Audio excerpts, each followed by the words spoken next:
Hello everyone, welcome to GPSC online. હું ભૂમિક વગાસિયા આપ સૌનું હાર્દિક સ્વાગત કરું છું। આજે આપણે 10 જાન્યુઆરી 2019ના ડેઇલી કરંટ અફેરના પ્રશ્નો જોવાના છીએ, પ્લસ આપણે બે ડિસ્ક્રિપ્ટિવ ટાઈપના ક્વેશ્ચન પણ લીધેલા છે। તો આખો વિડીયો ધ્યાનથી જુઓ અને વિડીયોના અંતમાં તમને બંધારણનો એક ક્વેશ્ચન પણ મળશે, આપણે એક્સ્ટ્રા એને રાખી લીધેલો છે, તો એનો પણ જવાબ આપવાની કોશિશ કરો। અને કમેન્ટ બોક્સમાં કમ્પલસરી એક કમેન્ટ તમારી જણાવો તમને આ વિડીયો વિશે શું ગમે છે, આની અંદર શું તમે એડ કરવા માગો છો, શું ડિલીટ કરવા માગો છો, એ બધું તમે કમ્પલસરી એક કમેન્ટ લખીને જણાવી શકો છો।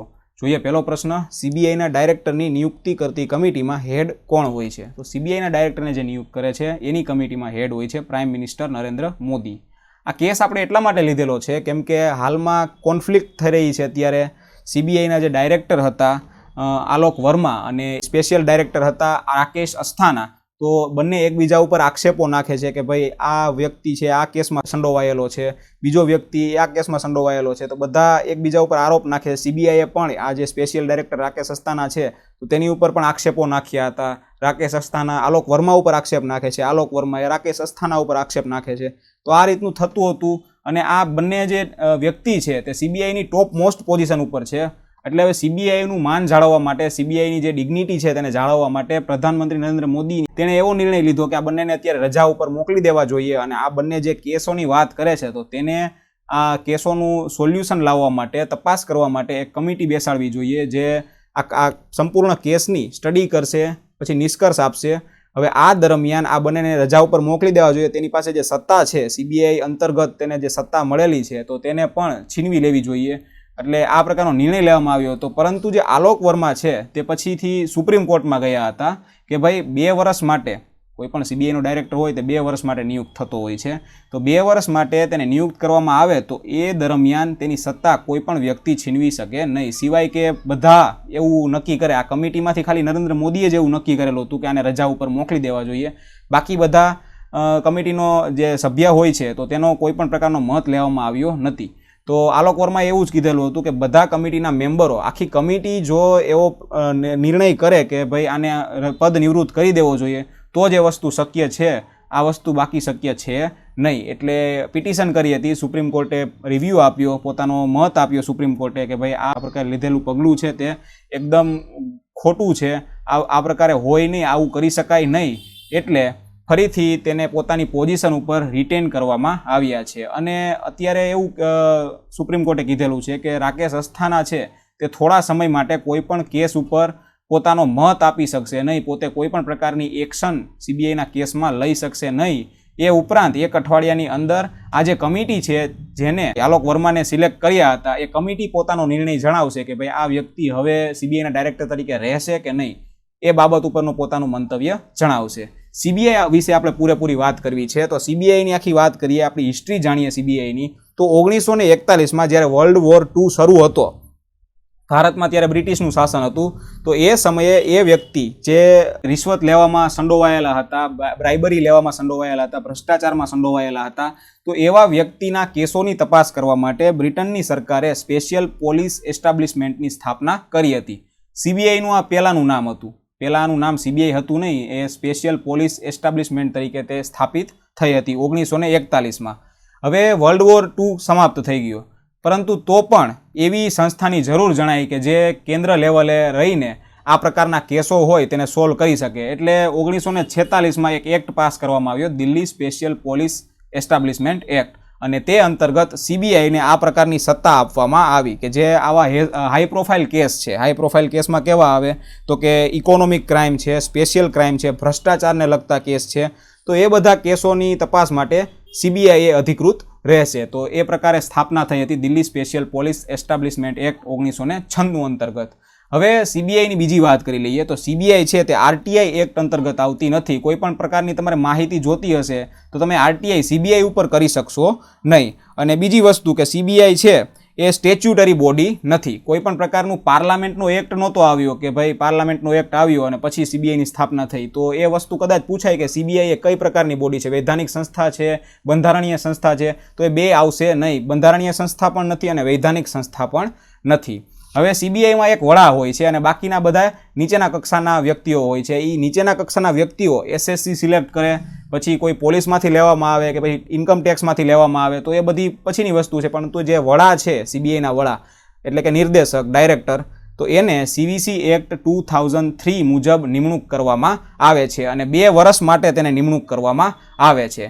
હવે CBIના જે વડા છે તે નિયુક્ત કરતી કમિટી છે તેમાં એકંદરે ફેરફાર થતા આવ્યા. 2003માં સુપ્રીમ કોર્ટે એવું કીધેલું હતું કે CVCના જે મેઇન હોય છે, CVC એટલે ચીફ વિજિલન્સ કમિશન, તો ચીફ વિજિલન્સ કમિશનના વડા એટલે ચીફ વિજિલન્સ કમિશનર એ આ કમિટી છે તેના હેડ હશે અને એની અધ્યક્ષતામાં જે કમિટી હશે તે CBIના ડાયરેક્ટરની નિમણૂક કરશે. પરંતુ પાછો રિવાઇઝ કરવામાં આવ્યો આ પ્રકારની જે કમિટી હતી તેમાં. લોકપાલ એક્ટ 2014 નીકળીને આવ્યો હતો, તો તેમાં સુપ્રીમ કોર્ટે એવું કીધું કે હવે જે કમિટીની અધ્યક્ષતા છે તે PM કરશે અને આ કમિટીમાં બીજા કયા વ્યક્તિઓ હશે, તો કે આ કમિટીની અંદર બીજા વ્યક્તિઓ હશે. એક તો અહીંયા આગળ આપણે ઓપ્શનમાં બધા વ્યક્તિઓના નામ લખેલા છે. ચીફ જસ્ટિસ ઓફ ઇન્ડિયા હશે, અથવા તો ચીફ જસ્ટિસ ઓફ ઇન્ડિયા નહીં હોય તો CJI જે વ્યક્તિને કહેશે, CJI એટલે ચીફ જસ્ટિસ ઓફ ઇન્ડિયા, કે જે વ્યક્તિ જે હાઈકોર્ટના જજ છે તેને અધિકૃત કરશે તે વ્યક્તિ આ કમિટીની અંદર બેસશે. પછી એક વ્યક્તિ હશે લીડર ઓફ ઓપોઝિશન, કે સામેની જે પાર્ટી છે સ્ટ્રોંગ પાર્ટી, તો તેનો જે વડો છે તે આ કમિટીનો મેમ્બર હશે. અને એક વ્યક્તિ હશે ચીફ વિજિલન્સ કમિશનર. તો આ બધાની બનેલી આ કમિટી હશે જે CBIના ડાયરેક્ટરને નિમણૂક કરે છે. 2 વર્ષ માટે CBIના ડાયરેક્ટર નિમણૂક થાય છે અને CBIના અત્યારે 10 રિજનલ ઝોન ભારતની અંદર આવેલા છે. આ 10 શહેરના નામ અહીંયા આગળ લખેલા છે: મુંબઈ, હૈદરાબાદ, ચેન્નઈ, ગુવાહાટી, કલકત્તા, પટના, લખનઉ, ચંદીગઢ, ભોપાલ અને દિલ્હી. તો આ 10 જગ્યાએ CBIના હેડક્વાર્ટર, આ જે રિજનલ ઝોન છે તે આવેલા છે. હવે CBI છે, કેન્દ્ર સરકાર હોય, કોઈ રાજ્યની અંદર આવો હાઈ પ્રોફાઇલ કેસ નીકળે તો રાજ્ય જો ભલામણ કરે, રાજ્ય સંમતિ આપે કે CBI છે તે પોતાના આ રાજ્યની અંદરના કેસ છે તેમાં તપાસ કરવા માટે એલિજિબલ છે એવી સંમતિ આપે, તો કેન્દ્રની સરકાર એ CBIને અધિકૃત કરશે આ પ્રકારના કેસ લેવા માટે. આ વાત આપણે એટલા માટે કરી છે કે આ પ્રકારના જ્યારે આ બંને અધિકારીઓના કેસ સામે આવ્યા, લગભગ જુલાઈની અંદર સામે આવ્યા હતા, તો ત્યારે ઓગસ્ટમાં કે સપ્ટેમ્બર મહિનામાં પશ્ચિમ બંગાળ અને આંધ્રપ્રદેશ સરકારે આ પ્રકારે સામાન્ય સંમતિની જરૂર હોય છે. રાજ્યની અંદર જેટલા પણ કેસો હોય તેમાં CBI તપાસ કરતી હોય તો CBIને પહેલાં એ રાજ્યના જે વડા હોય છે, CM હોય છે, તો તેની પરમિશન લેવી પડે છે.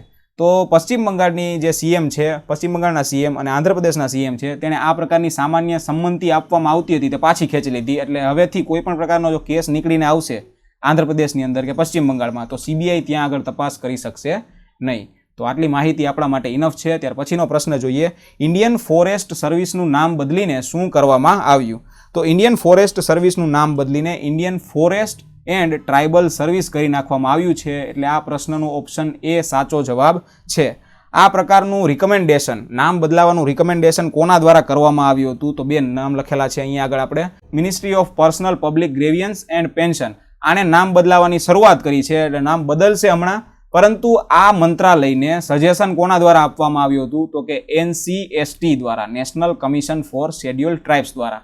આણે એવું કીધેલું છે કે ભાઈ જંગલોની જાળવણીમાં અને જંગલોના વિકાસમાં આદિવાસીઓનું અને ત્યાં આગળ રહેતા બીજા વ્યક્તિઓનો ખાસ એક કનેક્શન છે.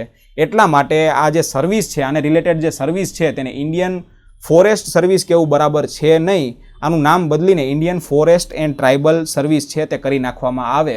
અને જ્યારે નામ બદલાશે ત્યાર પછી જે પણ વ્યક્તિનું IFSમાં સિલેક્શન થશે તો તેને એક અલગથી ટ્રેનિંગ આપવામાં આવશે. આ કેડરના વ્યક્તિઓને અલગથી, કે આદિવાસી જે વ્યક્તિ છે તેની સાથે કઈ રીતે ઇન્ટરેક્શન કરવું, તેનું માન કઈ રીતે જાળવવું, એ બધું એ પ્રત્યે વધુ ગ્રહણશીલતા લાવવા માટે એને ટ્રેનિંગ આપવામાં પણ આવશે. ત્યાર પછીનો પ્રશ્ન જોઈએ: RBI દ્વારા નિયુક્ત કરવામાં આવેલ ડિજિટલ પેમેન્ટ કમિટીના અધ્યક્ષ નંદન નિલેકની કઈ કંપનીના ચેરમેન છે? તો આપણે આની પહેલાં એક કરંટ અફેરના વિડીયોમાં આપણે ડિસ્કસ કર્યું હતું કે RBI એક પ્રકારનો સર્વે કરશે, એના માટે એક કમિટીને નિયુક્ત કરશે. અને આ સર્વે કયા ફિલ્ડનો હશે? તો કે અત્યારે ભારતની અંદર ડિજિટાઇઝેશન થઈ રહ્યું છે, બરાબર?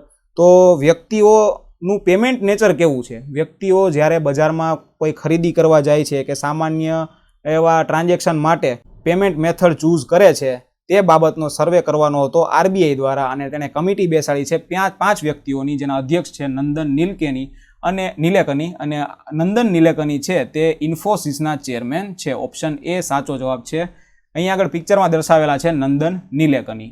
હવે આ જે કમિટી છે, આપણે પહેલાં પણ વાત કરી હતી, પાછું અત્યારે રિવિઝન કરી લઈએ. તો આ કમિટી દેશની અંદર જેટલા પેમેન્ટ થાય છે તેનું નેચર તપાસશે. અને બીજું કે વિદેશમાં જે સારી બાબતો છે ડિજિટલ પેમેન્ટને લઈને તો એને આપણા દેશમાં લાવવાની ટ્રાય કરશે. અને અત્યારે આમ જોવા જઈએ તો જે વ્યક્તિઓને જ્ઞાન છે નહીં એટલું બધું ડિજિટલ પેમેન્ટ વિશે બહુ ખાસ જાણતા નથી, ભણેલા ગણેલા નથી, તો એને એક પ્રકારનો ડર સતાવતો હોય કે ભાઈ આ રીતે આપણે પેમેન્ટ કરશું તો આપણી સાથે ફ્રોડિંગ થશે.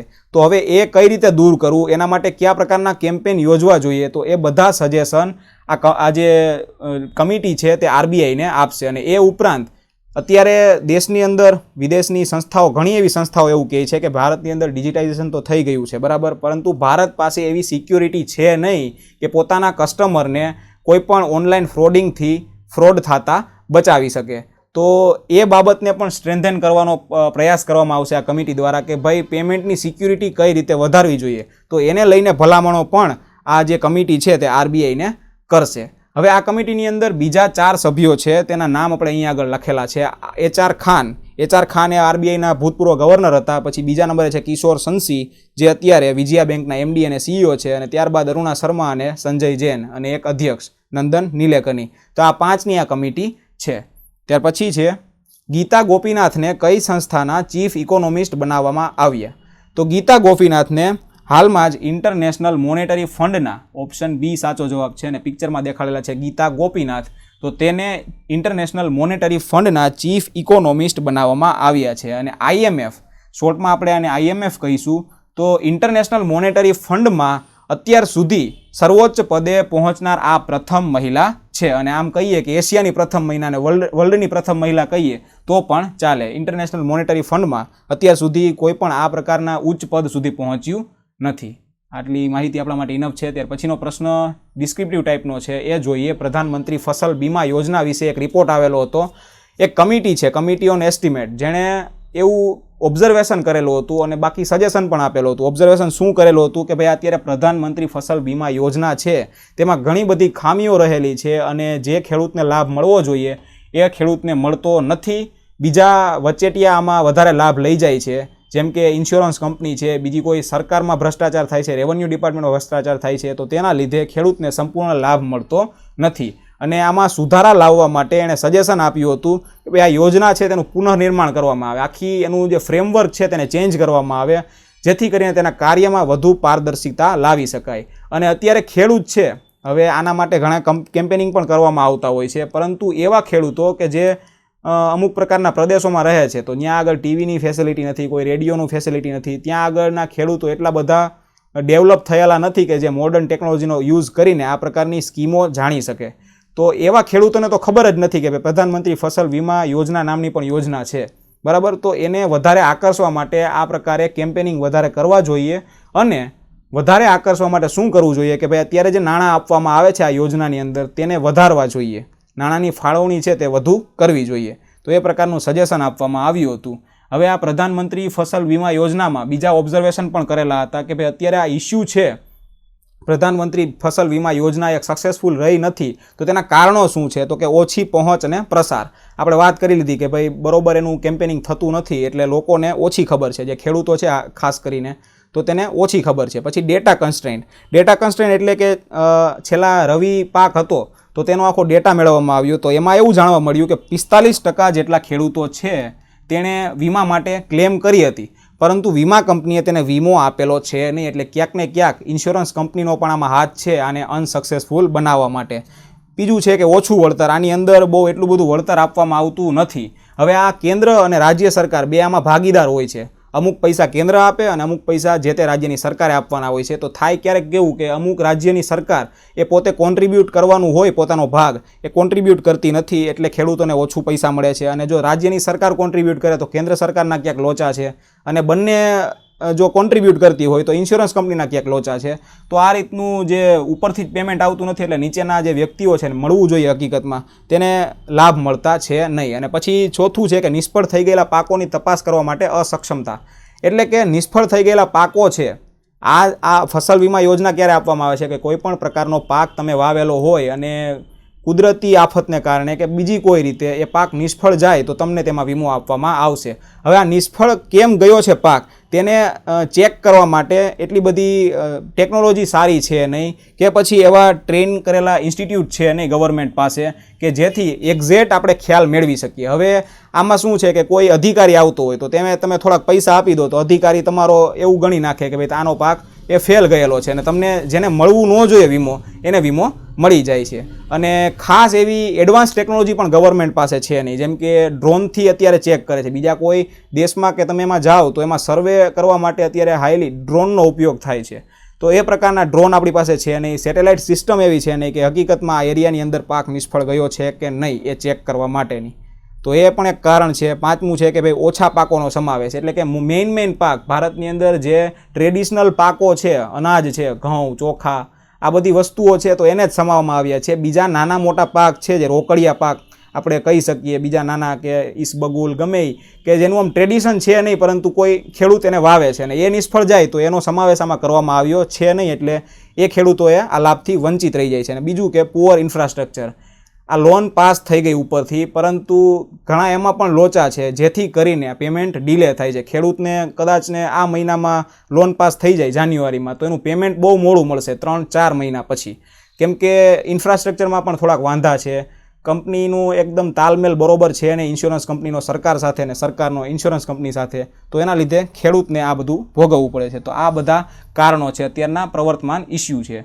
પ્રધાનમંત્રી ફસલ વીમા યોજનાની વાત કરીએ તો 2016માં આને લોન્ચ કરવામાં આવી હતી. 2016માં જ્યારે લોન્ચ કરાય તો તે પહેલાં 2 અલગ અલગ સ્કીમ હતી. એક હતી નેશનલ એગ્રીકલ્ચર ઇન્સ્યોરન્સ સ્કીમ અને બીજી હતી modified national agriculture insurance scheme. આ બંનેના જે સારી બાબતો છે તેને લઈને આની ખામીઓ છે તેને દૂર કરી એક નવી સ્કીમ બહાર પાડવામાં આવી 2016માં, પ્રધાનમંત્રી ફસલ બીમા યોજના. આ યોજનામાં કંઈક એવું છે કે ખરીફ પાક હોય તો તેના વીમા માટે તમારે 2% પ્રીમિયમ ભરવું પડશે અને રવિ પાક હોય તો તેના વીમા માટે તમારે 1.5% પ્રીમિયમ ભરવું પડશે. અને કોઈ એવો ખેડૂત કે ભાઈ ફળ, ફૂલ અને શાકભાજી નોન ટ્રેડિશનલ છે બધું, આ રવિ પાક ને ખરીફ પાકમાં આવતા નથી જેટલા પાક તે વાવે છે તો તેના માટે તેને 5% પ્રીમિયમ ભરવું પડશે. અને બીજી વસ્તુ કે જે ખેડૂત છે તે બેંકમાંથી લોન લીધેલી હોય તો તેને ફરજિયાત આ સ્કીમ માટે એનરોલ કરવું પડશે. અને એવો ખેડૂત કે જે બેંકમાંથી કોઈ પણ પ્રકારે લોન લેતો છે નહીં તો તેના માટે આ કમ્પલસરી છે નહીં, આ સ્કીમ એ કમ્પલસરી છે નહીં. ત્યાર પછીનું જોઈએ DNA technology bill. The DNA technology બિલને હાલમાં જ લોકસભામાં પાસ કરવામાં આવ્યું છે. આપણે આની ડિટેલમાં વાત કરવાના છીએ. આ બિલનું પૂરું નામ શું છે? The DNA technology use and application regulation bill 2018 લોકસભામાં પાસ કર્યું છે. શું કામ એને પાસ કર્યું છે? તો કે અંડર ટ્રાયલ્સ, ગુનેગારો, અપરાધીઓ આ બધા વ્યક્તિઓ છે તો તેની તપાસ કરવા માટે DNA ટેકનોલોજીનો ઉપયોગ કરવા માટે રેગ્યુલેશન સેટઅપ કરવામાં આવે તો તેના માટે આ બિલને પાસ કરવામાં આવ્યું છે.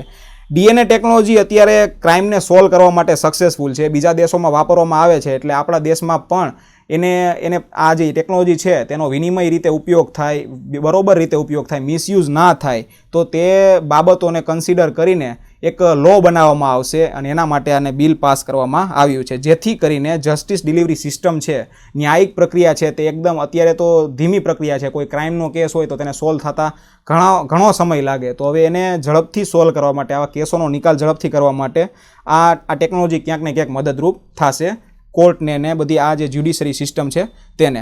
હવે આ બિલ અંતર્ગત 2 સંસ્થાની સ્થાપના કરવાની પણ વાત કરેલ છે, નેશનલ DNA ડેટા બેંક અને રિજનલ DNA ડેટા બેંક. આ DNA ડેટા બેંક શું કરશે? તો કે કોઈ વ્યક્તિ છે આ પ્રકારે લાઇટમાં આવેલો છે તો હવે તેનો DNA ને સ્ટોર કરશે, DNAનો જે ડેટા છે તેને સ્ટોર કરશે. DNAનો ડેટા હોય તો તેમાંથી શું માહિતી મળે?